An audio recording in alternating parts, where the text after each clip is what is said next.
अब ट्रंप की बेवकूफियों का सबसे ज्यादा फायदा इस समय रूस उठा रहा है। सबसे पहले तो यूक्रेन युद्ध को ट्रंप की मदद से रूस ने पलटा, क्योंकि आप सोचिए 6 महीने पहले स्थिति यह थी कि रूस की जमीन थी, कुर्स्क उसे कब्जा कर बैठा था यूक्रेन, और वो यूक्रेन छोड़ने को तैयार नहीं था। दूसरी तरफ क्राइमिया लेने की बात कर रहा था, तीसरी तरफ रूस को युद्ध में हराने के करीब था, और आज स्थिति यह है कि कुर्स्क हाथ से निकल चुका है यूक्रेन के।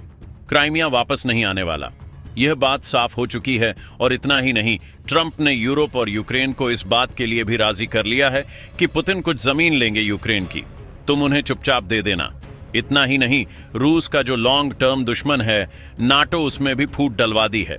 आपस में ही लड़ रहे हैं नाटो के देश, और फूट इतनी गहरी पड़ चुकी है ट्रंप की वजह से कि आने वाले कई दशकों तक वो नहीं सही होगी। इतना ही नहीं, कहा तो यह भी जा रहा है कि आने वाले कुछ ही सालों में ट्रंप नाटो को तोड़ कर रख देंगे। लेकिन यह तो कुछ भी नहीं।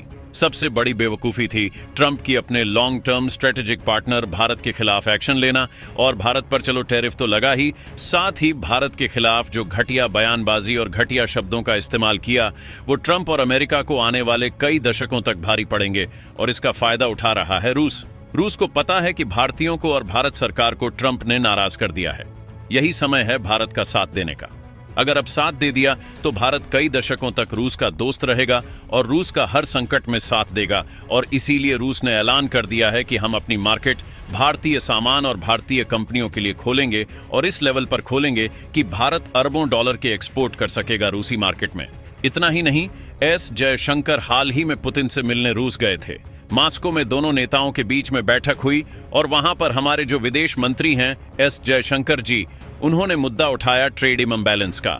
उन्होंने कहा कि हम आपसे अरबों डॉलर का सामान खरीद रहे हैं, मेनली कच्चा तेल है, लेकिन बदले में आप हमसे 4, 5, 10, 15 बिलियन डॉलर का सामान खरीदते हैं, और इस वजह से हमें आपके साथ व्यापार करने में घाटा हो रहा है।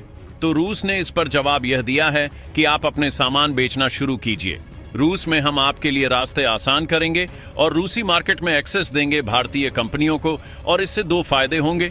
एक, आपका जो ट्रेड इम्बैलेंस है वह खत्म होगा। दूसरा, अमेरिका को हम करारा जवाब भी देंगे, बल्कि सीधे सीधे यह कह दिया कि अगर ट्रंप आपके सामान को अमेरिका में जाने से रोकता है तो आप वो सारा सामान मॉस्को की तरफ रवाना कर दीजिए, हम खरीदेंगे वो सामान। और ये ट्रंप के लिए एक करारा झटका है, और भारत के लिए बहुत ही ज्यादा बड़ी खुशखबरी भी है, क्योंकि एक तरफ मैंने कुछ ही मिनटों पहले आपको खबर दी थी कि कैसे चीन ने भारत के सामानों के लिए अपनी मार्केट खोली, और उसका नतीजा यह दिखा कि 18% तक हमारा एक्सपोर्ट चीन में बढ़ चुका है। और अब उम्मीद है कि आने वाले समय में इससे भी तेजी से हमारा एक्सपोर्ट रूस में बढ़ेगा, ताकि हमारी इकोनॉमी पर ट्रंप ने जो दबाव बनाया है उस दबाव को हम कम कर सकें रूस और चीन के मार्केट एक्सेस की वजह से। वहीं आप माने या ना माने, ट्रंप सरकार अब फंसती जा रही है भारत के मुद्दे पर, क्योंकि टैरिफ लगाकर ये भारत को झुकाना चाहते थे। हो गया उल्टा, भारत इनके दुश्मनों के पाले में जा रहा है, और दूसरी तरफ जो टैरिफ लगाकर ये मुनाफा कमाना चाहते थे वो फायदा भी अब इन्हें नहीं मिल रहा, यानी कि इनके हाथ में कुछ नहीं बचा। सारे कार्ड इस समय भारत के हाथ में हैं, और इसीलिए इस समय ट्रंप प्रशासन भारत को लेकर पैनिकिक मोड में है। और इस पैनिकिक मोड में या तो यह भारत के सामने सरेंडर करेंगे, या फिर ऐसे फैसले लेंगे जो भारत और अमेरिकी संबंधों को और डैमेज करेंगे। लेकिन देखने वाली बात यह है कि ट्रंप अपनी हठधर्मी और अपने घमंड में चूर होकर भारत पर क्या और टैरिफ लगाएंगे, क्या और ज्यादा भारत पर दबाव बनाने की कोशिश करेंगे, या चुपचाप पीछे हटकर सारे टैरिफ हटाकर फिर से भारत अमेरिकी संबंधों को मजबूत बनाने पर काम करेंगे।